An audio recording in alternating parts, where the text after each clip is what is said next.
جتنے سونے قدم میرے حضور کے تھے کسی کے نہیں تھے، جتنے سونے قدم میرے حضور کے تھے کسی کے نہیں تھے۔ اور حضرت انس، حضرت ابو ہریرہ اور حضرت ہند بن ابی حالہ رضی اللہ تعالی عنہم فرماتے ہیں کان النبی صلی اللہ علیہ وسلم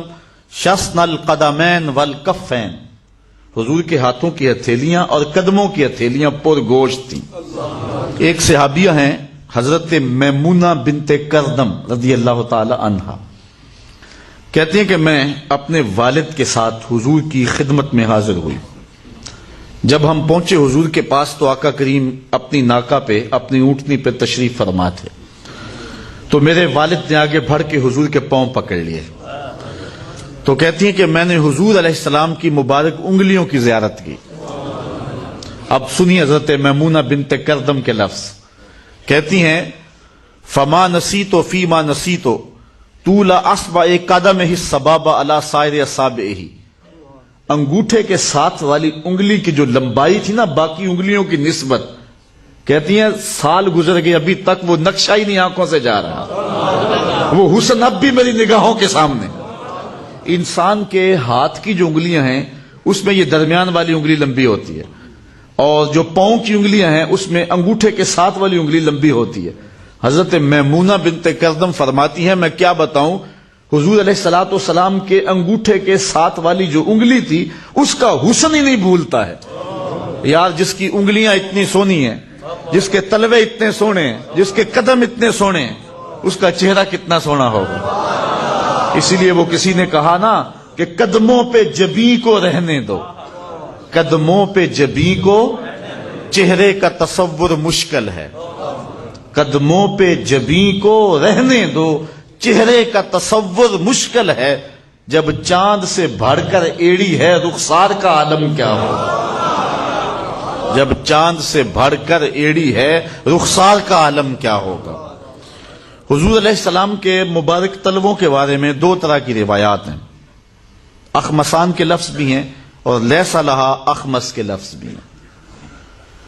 اور اس کی تشریحات کے اندر علماء نے گفتگو کی ہے کہ اصل حضور علیہ السلام کبھی زور سے پاؤں رکھتے تو حضور کا پورا پاؤں جو ہے وہ زمین پہ لگتا، تو جنہوں نے اس نشان کو دیکھا انہوں نے کہا کہ حضور علیہ السلام کے مبارک تلوے برابر تھے۔ اور کبھی ایسا ہوتا کہ حضور علیہ السلام قدم رکھتے تو پورا قدم نہ لگاتے، اور ایسے کبھی جلدی میں حضور ہوتے، یا ایسا ایک موقع آیا حضرت سعد بن معاذ کے انتقال کا، اس دن حضور علیہ السلام اپنی انگلیوں کے بل، پنجوں کے بل چل رہے تھے،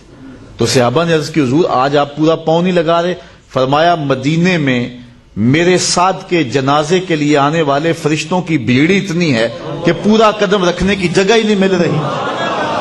70,000 فرشتے حضرت سعد کے جنازے میں آئے تھے،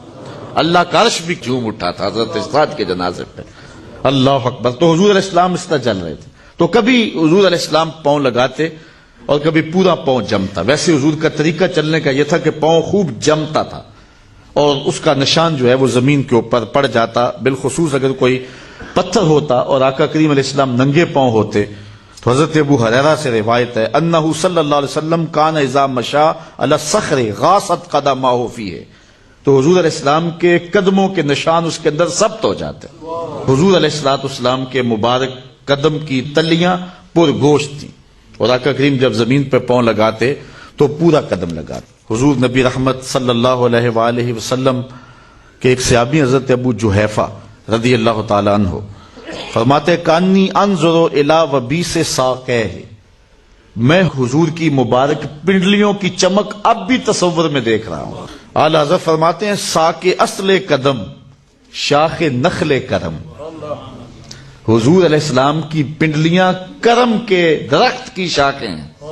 ساق اصل قدم، قدم کی اصل شاخ